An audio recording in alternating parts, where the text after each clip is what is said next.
A man wealthy enough to never worry about time, yet willing to step into the most divisive political debates in America just to speak what he believes is right, publicly criticizing Donald Trump for over a decade. Someone who can spend over $8 million to build a beachfront mansion in Montauk, pay $125,000 a month to gaze at Central Park from a luxury penthouse in the heart of Manhattan, and then fly to Tokyo for a meal at the Nobu restaurant chain he owns. This is the lifestyle Robert De Niro enjoys. But few know that before he amassed a fortune capable of buying an entire neighborhood in New York, De Niro was once a boy growing up in a small rented apartment in Greenwich Village, juggling acting classes with manual labor just to make ends meet. How did a solitary artist emerge from the shadows and turn the very spotlight into a legacy for his city? Let's explore the life and lavish lifestyle of the legendary Robert De Niro. In 1943, as World War II reached its peak, millions of Americans were sacrificing their lives on the battlefield, while back home, the economy was just beginning to recover from the long shadow of the Great Depression. But for families like the De Niros, life was another kind of war, silent, relentless, and without fanfare or medals.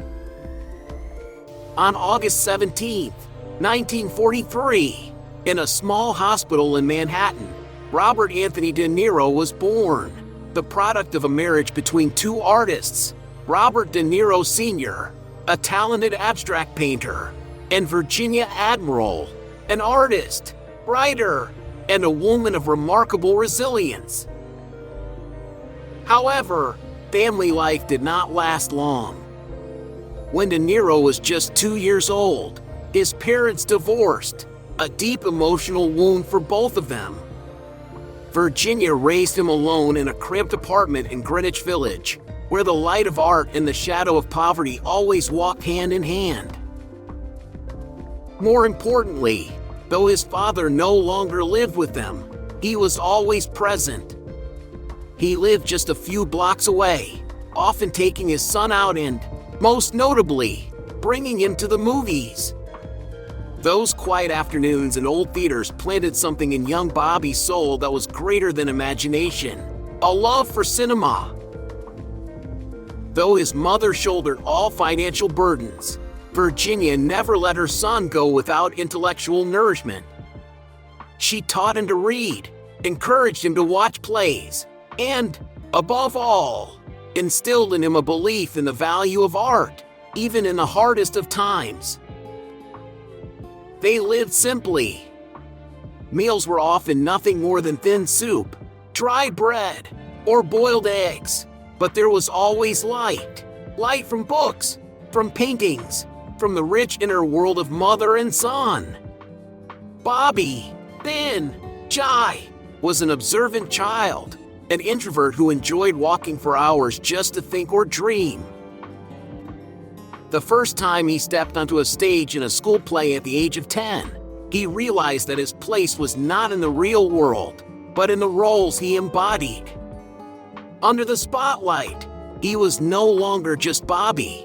He could be anyone he wanted to be. At 16, when most of his friends were dreaming of college, De Niro made the bold decision to drop out of high school to pursue acting. His mother, Virginia, though deeply worried, did not stop him. She saw something in her son's eyes that no one could extinguish: a fire.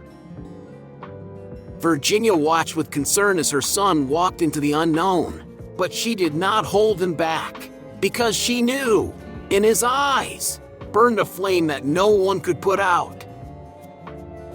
Life became even harder after that. De Niro took on all kinds of jobs: waiting tables, making deliveries, carrying heavy loads, just to pay for acting classes and daily expenses. He studied at HB Studio, then at Stella Adler Conservatory, where the principles of acting were taught as a philosophy of life. At Stella Adler, he learned from masters like Marlon Brando. Outside of class, He studied the films of James Dean and Spencer Tracy, trying to find truth in every role. He lived as if each scene in a script was a lesson in human nature, and every character was a life worth understanding. There were nights he stayed up late studying scripts until he was exhausted, only to wake up early the next morning for work. Once, he even fell asleep in class, not from a lack of dedication, but because his body had reached its limit. Yet not once did he consider giving up. Even in the darkest days, I knew I had to keep going. I didn't know where it would lead me, but I knew I couldn't stop. Robert De Niro.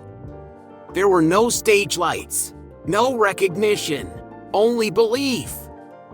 Belief that, no matter how rough and dark the path was, every step was bringing him closer to what he was meant to do. And so, from failed auditions, from nameless roles, from the streets of Greenwich Village, Robert De Niro was slowly stepping out of the shadows, carrying not just his own dreams, but also the silent hopes of his mother, the woman who had believed in him long before the world ever saw his light. From an unknown young man, Robert De Niro turned his dream into reality. Step by step, role by role, he not only reached the heart of Hollywood but also carved his name into the history of world cinema. In 1968, De Niro made his big screen debut in the independent film Greetings, directed by Brian De Palma. It was a small role, nearly forgotten by most, but for De Niro, it was the first spark, proof that with enough persistence, the doors of art would eventually open, even if just a crack. The true turning point came in 1973 when he first collaborated with director Martin Scorsese in Mean Streets. The film not only marked a major leap in De Niro's career but also opened the door to an artistic partnership that would last over half a century. Scorsese once said that De Niro was the soul of his stories, and that was no exaggeration. Together, they became one of the greatest duos in cinema, reshaping American filmmaking for decades to come. Just a year later, De Niro shined brilliantly as the young Vito Corleone in The Godfather Part II, 1974, directed by Francis Ford Coppola. He learned Sicilian, spent months living in Italy, immersing himself in the culture, gestures, and spirit of the character. The result was an astonishing performance, his first Oscar win for Best Supporting Actor and a solid place among Hollywood legends. In 1976, he once again left the cinematic world in awe with his portrayal of Travis Bickle in Taxi Driver, a lonely veteran, torn by inner turmoil on the streets of New York. De Niro went so far as to obtain a taxi driver's license and work night shifts to observe and understand society's outcasts. The line "You talking to me?" was not just famous, it became a declaration for a generation of artists daring to break all old conventions. Following that success, in 1978, he starred in The Deer Hunter, portraying an American soldier during the Vietnam War. His character carried the weight of war's trauma, silent, haunting, eyes filled with unspoken questions. The role earned him his third Oscar nomination. By then, his status as one of Hollywood's greatest actors was no longer up for debate. Then came Raging Bull, 1980, an irreplaceable milestone. Playing boxer Jake LaMotta, he gained nearly 60 pounds, 27 kilograms, trained like a professional fighter, and lived as the character, both physically and mentally. This intense, tormented transformation won him his second Oscar, this time for Best Actor, and cemented his reputation as one of the most committed actors in cinematic history. In every role, De Niro didn't just act, he transformed, dissolving into his characters as if no boundary remained between himself and them. It was no coincidence that he always chose the most challenging roles, because in that complexity, he found the deepest truths of human nature. De Niro never chose roles to be loved. He chose them to challenge himself. And because of that, even when controversial, he remained a name revered across generations. However, being a legend does not mean avoiding trouble. In 2019, his production company, Canal Productions, was sued by a former assistant for gender discrimination and unfair working conditions. Though De Niro was not found directly liable, the case sparked public debate, especially in 2023 when the lawsuit became a media focal point. Testimonies about a tense work environment, demands for the perfect coffee, and immediate email responses cast a new light on his once revered dedication, one that was sharper, harsher. Some argue that he had become a victim of his own extreme perfectionism. Others defended him, seeing it as the price of pursuing excellence. Right or wrong, the scandal revealed that even legends have their human flaws, sometimes deeply imperfect ones. Yet, despite the controversies, De Niro's career remains monumental. His performances, from Corleone to Bickle, from LaMotta to Michael Vronsky, continue to be rewatched, still resonating with audiences across generations. And perhaps, it is precisely those cracks, the imperfections in the marble statue, that make Robert De Niro more human, more real, and more unforgettable in the eyes of the public. When the stage lights dim and the applause fades, Robert De Niro is not just a cinematic legend. He is also a symbol of a refined lifestyle, where success is transformed into living spaces, travels, and experiences that are not meant for the masses. Montauk Villa, New York, an artistic haven by the sea. On the eastern shores of Long Island, Robert De Niro owns a 2,278-square-foot Montauk Villa, an inheritance from his father, painter Robert De Niro Sr. After taking over, he transformed it into a modern retreat, where art and luxury intertwine. A vast garden features massive bronze statues inspired by his iconic roles, while a white marble pathway leads to a private dock. The interior blends polished ebony wood and bulletproof glass, featuring a mini home theater with Dolby Atmos sound. Its $8 million value is merely a number on paper. This is a priceless gem in his real estate empire. Gardner Estate, New York, a private kingdom in nature. Nestled along the Hudson River, Gardner Estate spans nearly 100 acres, serving as De Niro's private kingdom. Purchased in 1997 for $1.5 million, it now exceeds $8.7 million in value. The main residence, renovated from an 18th-century farmhouse, features granite walls and a transparent glass roof for stargazing. The black marble-floored living room displays an oil painting reenacting Raging Bull, a 25-meter indoor pool, a wine cellar holding 500 limited-edition Bordeaux bottles, and a greenhouse with rare tropical plants further elevate its grandeur. A steel observation tower atop a hill offers panoramic views. This is the luxurious sanctuary of Mick, where nature and power merge. West Village Townhouse, Manhattan, a classic masterpiece in the city. In the bustling West Village, De Niro once owned a classic Italian-style townhouse, bought in 1975 and sold in 2012 for $9.5 million. The handcrafted oak staircase, white marble-floored living room with a solid brass fireplace, and 4 leather-clad bedrooms exude timeless elegance. A small balcony overlooks James J. Walker Park, while the kitchen integrates a bar stocked with rare Italian wines.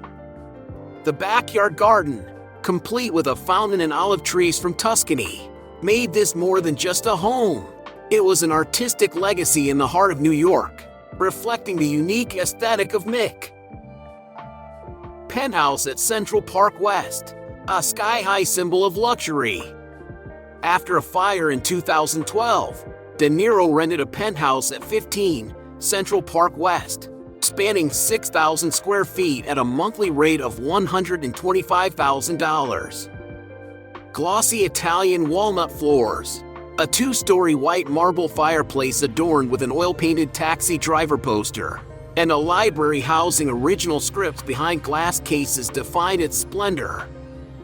The master bedroom features an Italian silk bed and 18K gold curtains overlooking Central Park. The spa-like bathroom includes a black marble tub and a cedarwood sauna. The balcony, transformed into a hanging garden with a jade chess table, completes this sky-high palace, where Mick redefines urban luxury. Of course, with such extravagant living spaces, Robert De Niro also requires equally fitting modes of transportation. And just as he selects a mansion, each car in his garage carries personality, style, and its own story. GMC Yukon XL, a subtle yet powerful ride. Among De Niro's car collection, the GMC Yukon XL is a testament to practicality mixed with luxury.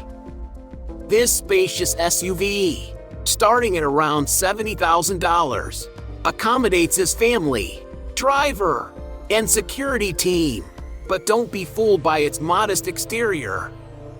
The crocodile leather interior, dual 4K entertainment screens, and bulletproof windows turn it into a mobile fortress. De Niro often drives himself through the streets of New York, embodying the understated but commanding presence of a Mick, a man who doesn't need to flaunt his worth. Cadillac Escalade ESV, a luxury office on wheels. Another jewel in De Niro's garage is the Cadillac Escalade ESV, a luxury SUV priced at nearly $95,000, a favorite among Hollywood elites. Handcrafted Italian leather seats, built-in heated massage functions, and a state-of-the-art Bose sound system create the perfect mobile workspace. A hidden minibar stocked with 50-year-old whiskey and retractable screens for film reviews make this his mobile boardroom, where Mick both unwinds and orchestrates the world around him. Maserati Gran Turismo, Italian spirit in every rev.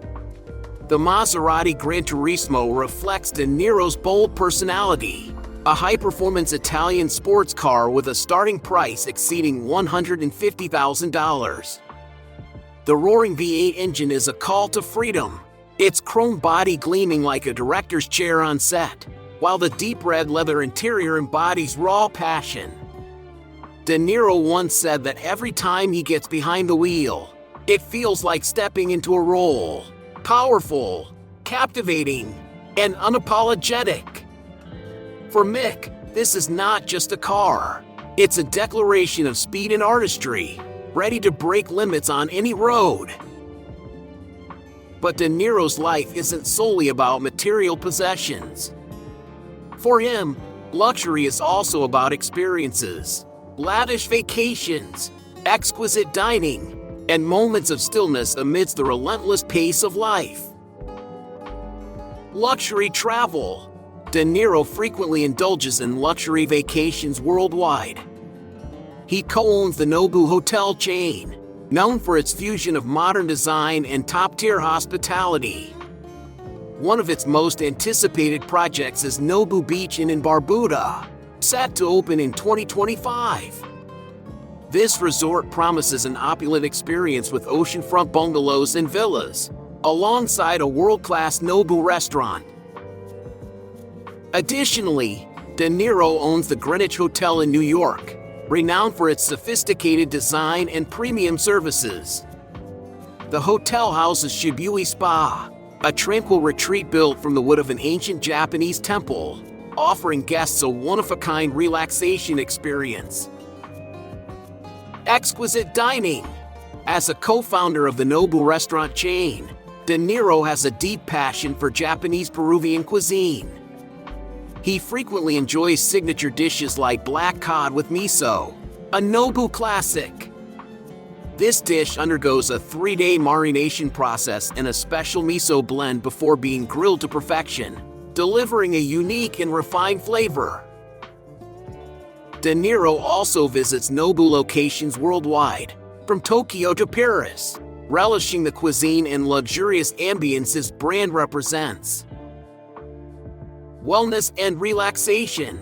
De Niro prioritizes self-care and relaxation.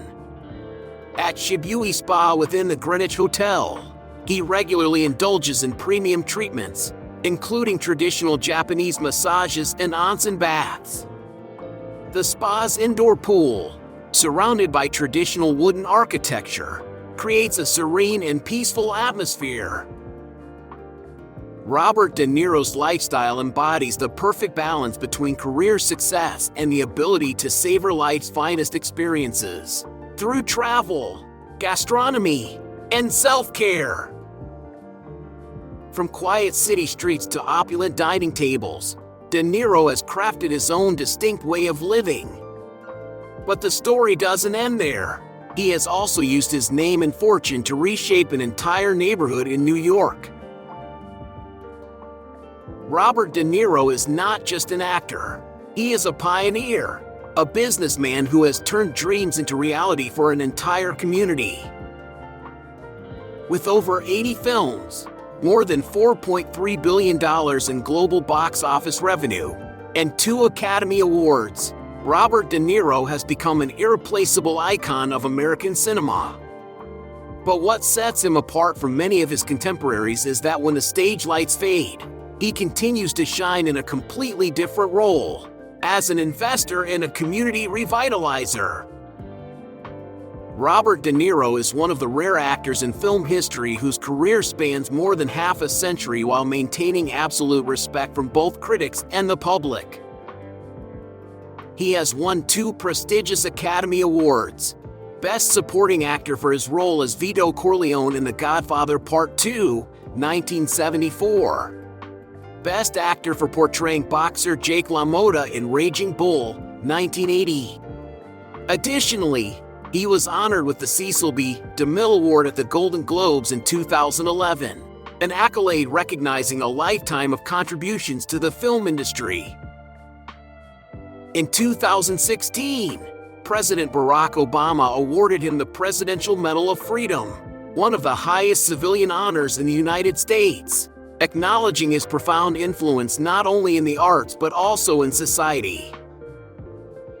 With over 80 films and a global box office gross exceeding $4.3 billion, De Niro has become more than just an artist. He is an integral part of America's cultural legacy. But Robert De Niro does not stop at being a great artist. He is also an investor, a visionary who transformed an old industrial district into a thriving hub of creativity and culture, Tribeca, in Lower Manhattan. In 1989, he founded Tribeca Productions, his own film production company, to have control over projects he truly believed in. This company has been behind a series of successful films like Meet the Parents, Wag the Dog, and most notably The Irishman, his long-awaited reunion with Martin Scorsese, with a production budget in the hundreds of millions of dollars. A year later, he opened Tribeca Grill, a restaurant blending fine dining with artistic ambience, attracting artists, entrepreneurs, and New York's elite. Thanks to De Niro's reputation and top-tier service, the restaurant quickly became an iconic culinary destination in the neighborhood. Not stopping there, De Niro went on to invest in building the Greenwich Hotel, an 88-room boutique hotel in the heart of Tribeca. With rooms starting at $2,000 per night, the hotel is not only luxurious but also reflects his aesthetic sensibilities, a fusion of classic Italian design, Japanese elegance, and a homely warmth. The Hotel Shibui Spa was built using 250-year-old wood from an ancient Japanese temple, an example of his deep respect for history and culture in every investment decision. However, the project that brought De Niro's name to global prominence was Nobu Hospitality. In 1994, he partnered with world-renowned chef Nobu Matsuhisa and producer Mayer Tieper to establish the brand. What started as a single restaurant in New York has now grown into a global empire, with over 50 restaurants and 13 hotels in major cities like London, Tokyo, Dubai, and Ibiza. Annual revenue is estimated to reach hundreds of millions of dollars. To De Niro, Nobu is not just a brand. It is his way of sharing the experiences he loves with the world. From abandoned warehouses to a cultural hub. When De Niro first invested in Tribeca, the area was deserted, filled with abandoned buildings, old warehouses, and a lack of vibrancy. But through 3 decades of persistent investment, step by step, he has helped transform the face of the entire neighborhood. Today, Tribeca is not only home to creative businesses but also an artistic center with numerous galleries, art cafes, and independent cinemas. And, of course, there's the Tribeca Film Festival, which he co-founded in 2002, shortly after the 9/11 attacks. This festival not only helped revive the spirit of New Yorkers but has also become one of the most significant cultural events in the U.S., attracting hundreds of thousands of visitors each year. A legacy beyond the screen. Robert De Niro has not only built an extraordinary career, he has built a community. From an old, neglected district to a vibrant cultural hub, from a single restaurant to a global brand, he has proven that art, when combined with vision, can create something far greater than itself. Perhaps what makes people admire De Niro most is not just the awards he has won but how he has used his fame to create lasting value for those around him. De Niro doesn't just play heroes in movies. He has truly become one, not on screen, but in real life. Beneath the tough exterior of his roles, Robert De Niro carries a warm heart, always turned toward the community. Throughout his career, he has not only built an empire of art and finance, but also quietly used his influence to uplift others, especially struggling artists still trying to find their place. After the 9/11 attacks, when New York City was engulfed in grief and chaos, De Niro didn't give grand speeches on television or launch loud charity campaigns. He chose the path someone like De Niro always chooses: action. Together with Jane Rosenthal and Craig Hatkoff, he founded the Tribeca Film Festival in 2002, with the hope not only of helping Lower Manhattan recover, but also of creating a space for independent filmmakers to be heard. What seemed like a small initiative at first grew, in just a few years, into one of the most influential film festivals in the United States, contributing millions of dollars annually to the local economy and putting Tribeca back on the global cultural map. With the grit of Mick, he turned ashes into a new symbol of art and belief. If you've ever lived in New York or witnessed the city after September 11th, you'll understand why the Tribeca Film Festival is not just an event. It is De Niro's gift to his hometown. But he didn't stop at cinema. As a son, De Niro established the Robert De Niro Sr. Prize in memory of his father, a talented painter who lived his life largely unrecognized. This annual award honors mid-career painters, artists who are no longer young, yet not widely known, those in the gray zone of art, where the belief in one's work can waver at any moment. He once said, "I didn't talk much to my father when he was alive. But now, I let him live again through each person I choose to honor." In that statement, there is no boasting, only gratitude and a sense of duty. Beyond formal programs, De Niro frequently participates in charity auctions, sponsors training programs for young artists, and supports independent art organizations. Among New York's art circles, a story is often whispered. De Niro once attended a small charity auction in Brooklyn, not for publicity, but quietly spent $50,000 on a painting by an unknown artist, just so that person could afford to rent a studio for another year. No media, no photos, no PR. Yet that single act reignited someone's life. De Niro has never called himself a hero. But through the way he lives, quiet, resolute, and full of humanity, the public sees something deeper. That success isn't about keeping everything to yourself, but knowing when to share it. He understands that careers are temporary, fame is fleeting, but what you do for others, that's what truly endures. And then, amid all the admiration for De Niro, there remains a part of the story few dare to speak of. Because even a hero cannot avoid storms, controversies, and moments that stir public uproar. The brighter the light, the deeper the shadow. So what happened behind the applause? Behind the fame and the awards? Let's step into the shadows of the legend that is Robert De Niro, right now. There is no rose-paved road, not even for Robert De Niro. And perhaps, it's in those uncertain, vulnerable moments that we truly see. Behind every legend is a human being like any other, with mistakes, wounds, and the strength to rise again amid criticism. In 1998, De Niro unexpectedly became the center of media attention in France when Paris police summoned him for questioning in connection with an international prostitution ring. The news spread like wildfire. With no clear investigative conclusion yet reached, his name was immediately dragged into public controversy, accompanied by plenty of malicious speculation. But De Niro firmly denied any involvement, claiming he was the victim of a baseless witch hunt. He later filed a lawsuit against the French authorities for violating his privacy and damaging his reputation. The case never resulted in criminal charges, but it left a rare blemish on an otherwise near-spotless career, and remains one of the most sensitive international scandals he's ever faced.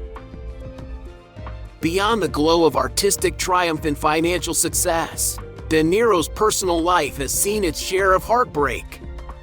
His 21-year marriage to Grace Hightower, the woman he once called the steady anchor of my life, ended in 2018. What shocked the public wasn't just the divorce, but the drawn-out legal battle over custody, assets, and even private lifestyle choices. Court documents revealed that between 2004 and 2018, De Niro earned an estimated $250 to $300 million, a staggering sum even by Hollywood standards. In legal filings, his attorney stated that De Niro had to work tirelessly to support the extravagant lifestyle demanded by his ex-wife. That dispute made the quiet, introspective image of De Niro on screen feel even more human, an aging man, trying to hold his personal life together while remaining in the public eye, continuing to make films, and bearing the immense weight of global expectations. And if there's a scandal that could be called long-term, it's his ongoing war of words with Donald Trump. As early as 2011, De Niro openly criticized Trump, first as a businessman, and later as president. In interviews, award ceremonies, and talk shows, De Niro didn't hold back, calling Trump a moron, a national disaster, and a threat to America. These blunt remarks instantly split public opinion. Some hailed him as a bold voice of the artistic class. Others condemned him for politicizing art and lacking neutrality. But one thing is certain, he never backed down. With the calm but steely demeanor reminiscent of the characters he's portrayed, De Niro accepted that speaking out came with a cost. Controversy, backlash, even boycotts. These weren't minor scrapes. These were chapters of life that could have shattered a public figure's image. But what sets De Niro apart is that he never let scandal define him. He didn't over-explain or attempt to paint himself in a prettier light. He just kept working, kept acting, and quietly continued using his name to lift others, as if to say, "Who I am is proven by what I do, not by what's written about me." Over more than half a century in the spotlight, Robert De Niro has shown that even when surrounded by storm clouds, a true artist knows how to stand up, stay silent, and move forward. And sometimes, it's the falls that make him more real, more human, and more worthy of our respect.